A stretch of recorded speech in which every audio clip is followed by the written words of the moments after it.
students, myself Rakhi, Assistant Professor in the Department of Electronics and Communication Engineering, ABS Engineering College, Ghaziabad, affiliated to Dr. APJ Abdul Kalam Technical University, Lucknow. Today, in the series of optical communication lectures, I am going to deliver before you one of the attenuation parameter, one of the parameter which leads to the loss in the optical communication, that is scattering loss. In this section, first of all we will study about the scattering loss, then the types of scattering loss, and within the types of scattering loss we will discuss about the linear scattering loss, Rayleigh scattering and the Mie scattering. So, now first of all the scattering loss, as the term denotes, that is the scattering, that means we are distributing something. Scattering itself means that whatever it is, whatever signal is coming, and what if it get in conflict with something in their path, that it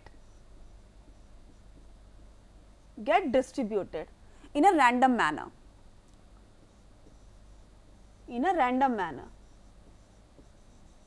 and that is called the scattering.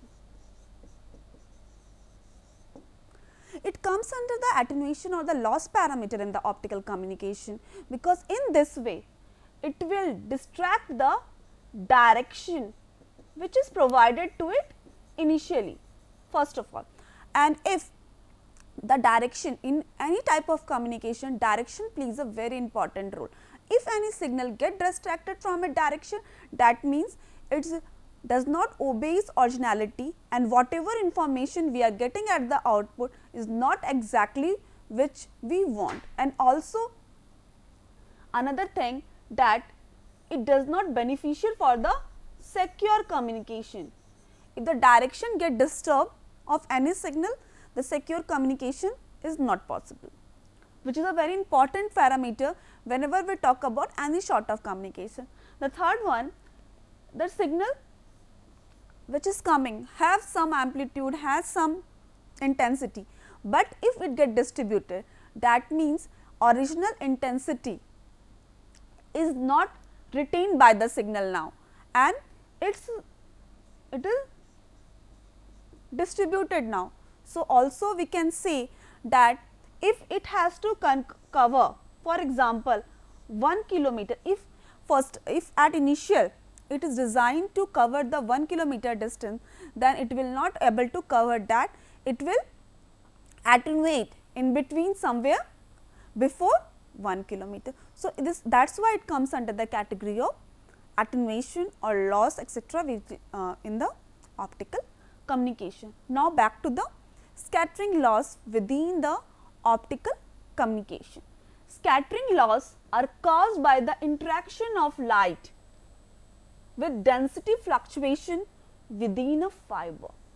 So, as already told about the scattering, that whenever some obstacle comes in the path of a ray of light or any signal, it gets scattered. The same thing is happening in the case of scattering loss in optical communication. Scattering loss is caused when there is some density fluctuation, and density fluctuation itself means that originally it has this intensity, for example, and if we increase the density, then of course it proves to be an obstacle in the path of ray of light, because originally it has to cover only this much density, and if we increase or decrease the density, then its path get disturbed and it get distracted and scattering occur. Density changes are produced. So, how the densities changes are produced within the optical fiber? Density changes are produced when optical fiber are manufactured. So, this density change are itself produced within the optical fiber when it is manufactured. During the manufacturing, region of higher and lower molecular density area relative to the average density of the fiber are created. So, during the manufacturing process or during the fabrication of the optical fiber, somewhere lower density and somewhere higher density of molecular density areas get created. These are actually manufacturing defects which are either higher molecular density or lower molecular density than the average density of the fiber, and this will lead to the obstacle in the path of optical signal and leads to the scattering loss. Light travelling to the fiber interact with the density area and partially scattered in all direction. So, this is basically the scattering loss which occurs due to density fluctuations which get occurred in the optical fiber during its manufacturing process. Now, back to the types of scattering loss. Basically, there exist two types of scattering loss. First one is the linear scattering loss and the second one is the non-linear scattering loss. So, linear scattering loss are those scattering loss which follows the principle of linearity, and non-linear scattering loss are those which does not follow, that means non-linearity principle.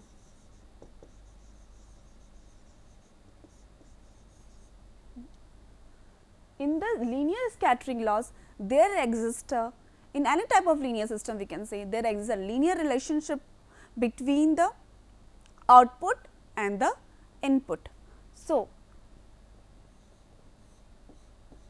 varies linearly with the input in this case also.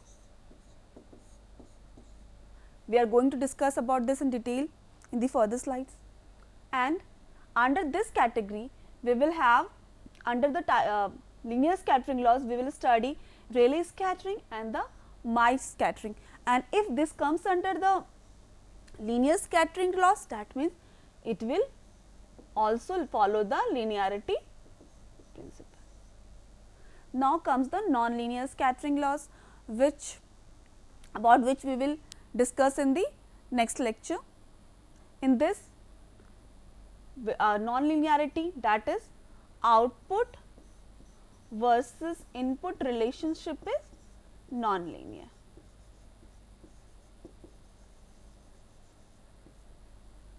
And in this there are two types. First one is the stimulated Brillouin scattering, that is also called as SBS, stimulated Raman scattering, that is SRS. Most generally it is called as the stimulated Brillouin scattering is called as the SBS, and the stimulated Raman scattering is called as the SRS. Now, linear scattering. Linear scattering mechanism causes the transfer of some or all of the optical power contained within one propagating mode linearly into the different mode. That same thing, that is, in this mechanism, whenever we take text, first of all have an again the recap of the scattering.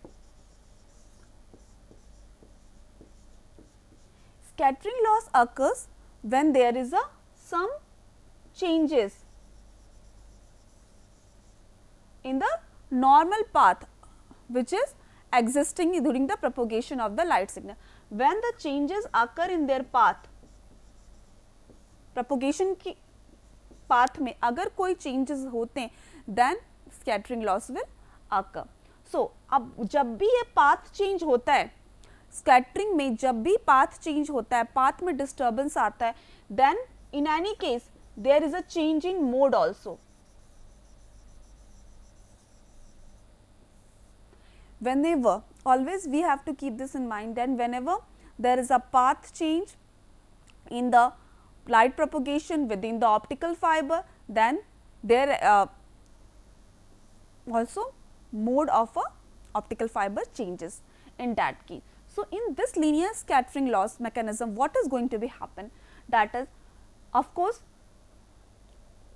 linear scattering loss causes a transfer of some of the or all of the optical power propagating within one mode linearly, as the name indicates, that is, relationship should be linear between the output and the input. The proportional to the mode power into the different mode. That means in this particular mechanism of scattering loss, energy or the power get transferred from one mode to the different mode linearly.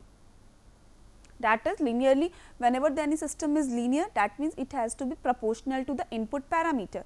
That is why we can say that output varies linearly with the input. That is why here it is mentioned proportional to the mode power, which is the initial power. This process tends to result in attenuation of the transmitted light. That is why it comes under the category of attenuation, as the transfer may be leaky or radiation mode. Already discussed in the previous lecture that whenever we have a core and the cladding structure of the optical fiber,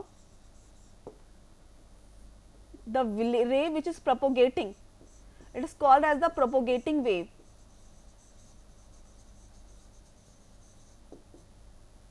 Propagating comes under the propagating wave mode, which is remains inside the core and does not go outside the core into the cladding.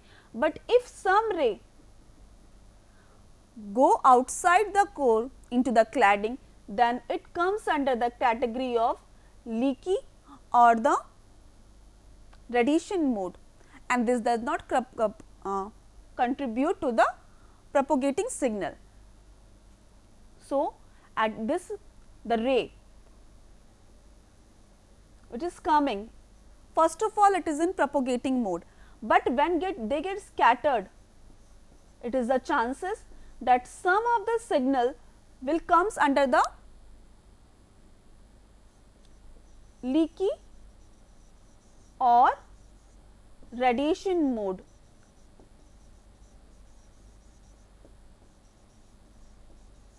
Because it is possible that it comes under the cladding region.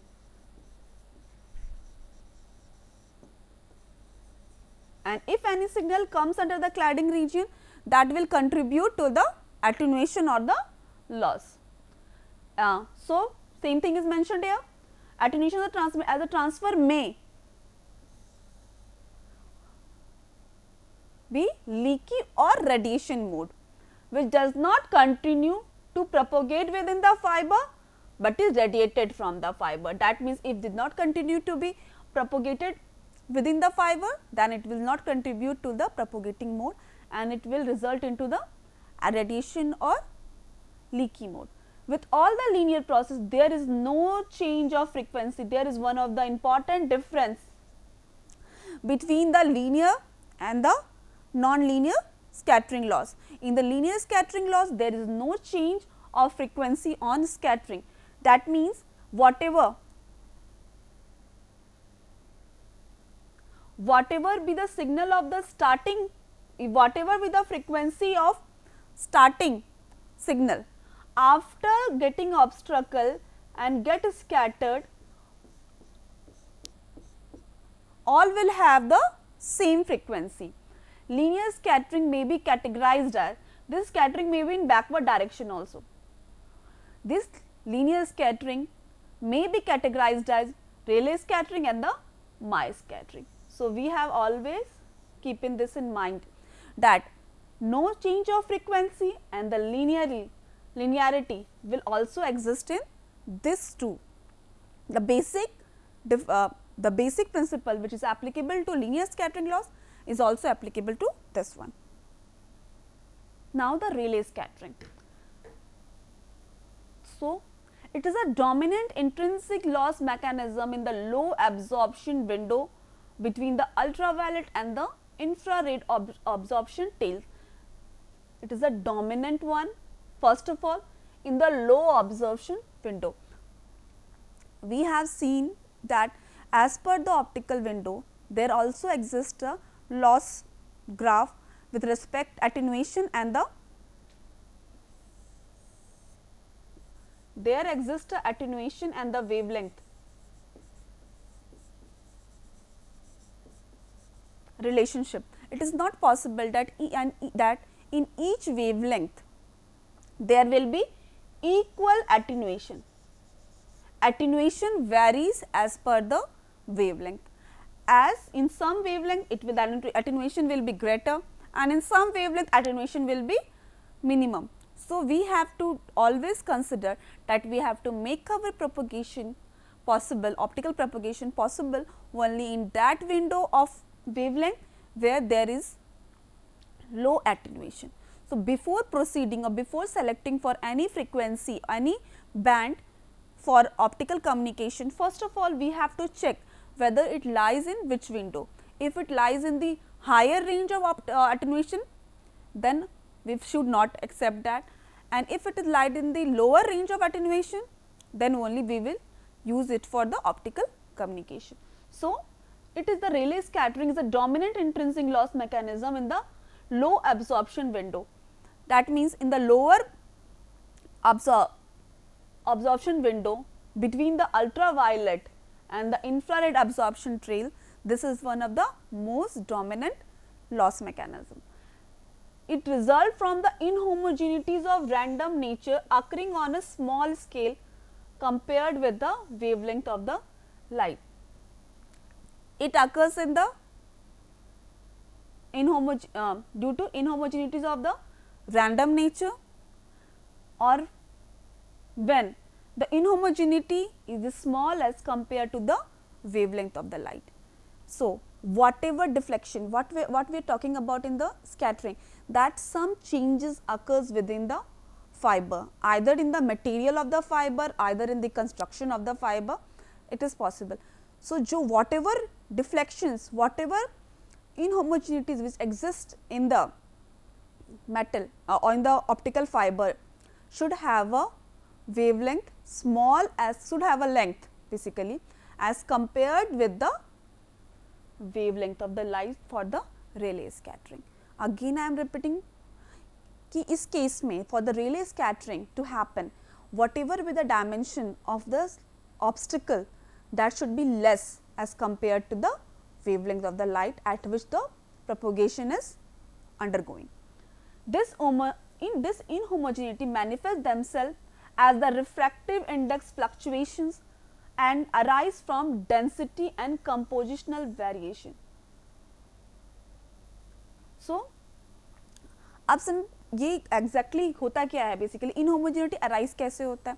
Whenever there is a density and compositional variation exist within the optical fiber.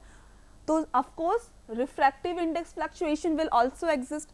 This is not possible that if we have a, for example, if we have a silicon and it has a N1 refractive index, and in some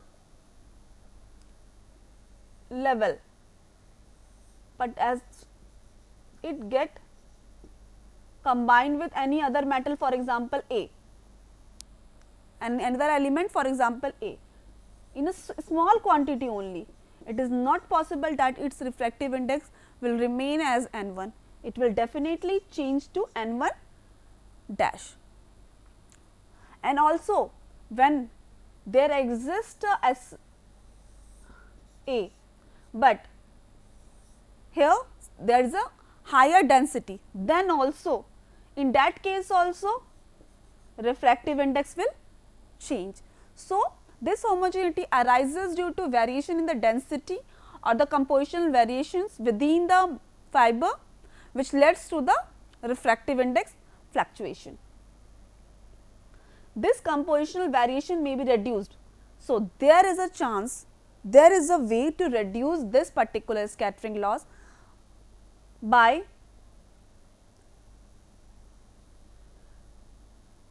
this compositional variation reduction. So, this compositional variation may be reduced by improved fabrication. If we improve the process of fabrication, so that any other element does not indulge into the original element during the fabrication process, we should reduce this particular loss. But the index fluctuation, that is refractive index fluctuation, which is caused by the density inhomogeneities, cannot be removed. This is a fundamental loss and it will exist. Now, here when we say that output varies with the input parameters. So, what will be the input parameters according to which output will vary? The scattering due to density fluctuation which occur in all directions. So, we have already known that compositional variation may be reduced by fabrication, improved fabrication process, but density fluctuation which leads to the index fluctuation further will not be reduced. So, that is why here it is mentioned scattering due to density fluctuation varies with respect to the 1 by lambda to the power 4. That is why Rayleigh scattering coefficient is written as gamma r is equal to 8 pi cube divided by 3 lambda to the power 4, variation with the 3 lambda to the power 4 and to the power 8 refractive index, p square which is average photoelastic coefficient, beta c which is isothermal compressibility at the some temperature, Tf is also here, K is your Boltzmann constant,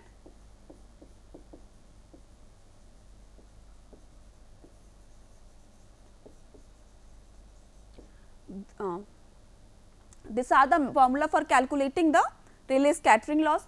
After that, transmission loss factor can be calculated with the help of our Rayleigh scattering coefficient, where it is equal to exponential minus gamma r into length, which is our transmission loss factor, and after getting the transmission loss factor we can able to calculate the attenuation, which I am going to discuss with you in this particular numerical. So, what is given in this particular numerical? That silica has an estimated temperature, that is Tf equal to this one, has an isothermal compressibility. Isothermal compressibility is our beta c. So, this is our beta c. Refractive index and the photoelastic coefficient, that is N, refractive index is 1.46 and our photoelastic coefficient, which is represented at P, is equal to 0.286 respectively.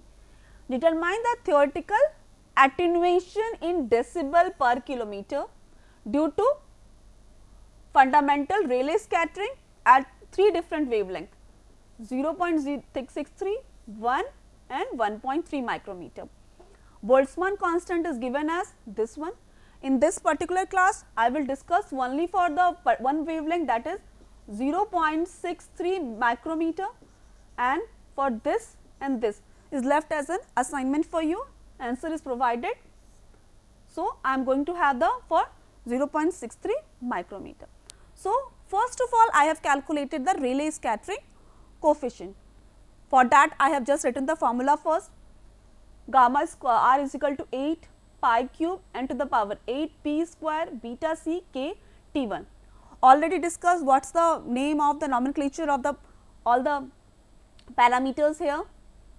Just put it on the formula, pi value is known, n is 1.46 n to the power 8, p square which is our photoelastic coefficient 0.286, beta c compressibility, that is 7 into 10 to the power of minus 11, K Boltzmann constant, value is written here 1.381 10 to the power minus 23, temperature is 1400 Kelvin. By putting all the formula, we will get a general formula for the Rayleigh scattering coefficient in the terms of lambda to the power 4. We have taken the general formula because we have 3 different wavelengths. We can use same formula for calculating the Rayleigh scattering for coefficient for all three wavelength. Now, as already told to you that I will calculate only for one single wavelength, and for rest of the two you have to calculate. So, if we put lambda, that is 0.6 micrometer, we get the Rayleigh scattering coefficient as this one. Then transmission loss factor for 1 kilometer, by putting the value 1 kilometer, that is 10 to the power of 3 meter. By putting this value, and we get this one, and whatever value we are getting from this, if we put in the attenuation formula, that is 10 into log to the base 10, 1 upon transmission loss factor, we will get this as the answer. So, this I have done for you. For rest of the two wavelength, you should solve it. Now comes the Mie scattering. This is also a linear scattering which occurs at the inhomogeneities.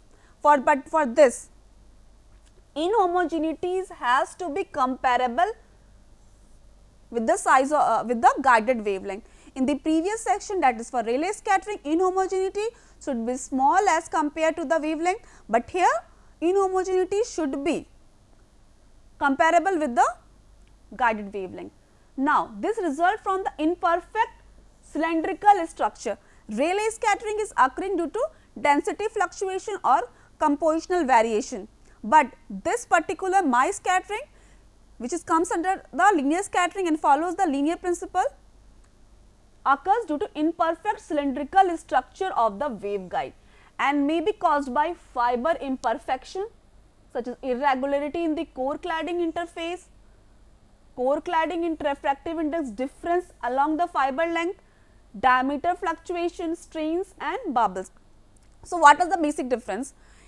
जो आपका Rayleigh scattering है, that is due to changes in the material which are used, but this are due to any change in the structure of the fiber which we are using. Irregularities in core cladding interface, refractive index difference along the length, diameter fluctuation. So, these are the responsible for the Mie scattering. But one important difference which I have told you, Rayleigh scattering occurs in all direction, but Mie scattering prominently occurs only in the forward direction. If it occurs in the backward direction, it is of very less magnitude. Depending upon the fiber material design and manufacture, it causes the significant loss. It can be reduced by removing imperfection due to glass manufacturing, careful control extrusion and the coating of the fiber, increasing the fiber guidance by increasing the relative refractive index difference. These are the process to minimize the refractive index Mie scattering. This is the one of the pictorial representation. This is the Rayleigh scattering occurring in all direction. This is a Mie scattering occurring in the forward direction prominently. In the backward direction, it is very less. Particle size has to be less than the wavelength. Another difference, non-angle dependent. It is angle dependent, and which we can see most prominently in the when the obstacle size is big. When obstacle size is small, angle dependency can be seen not clearly, but you can see that when the obstacle size is increased, angle dependency is clearly seen. So, this comes the end of a linear scattering loss. In the next lecture, we will discuss about the non-linear scattering loss. Till then, keep on studying. Thank you.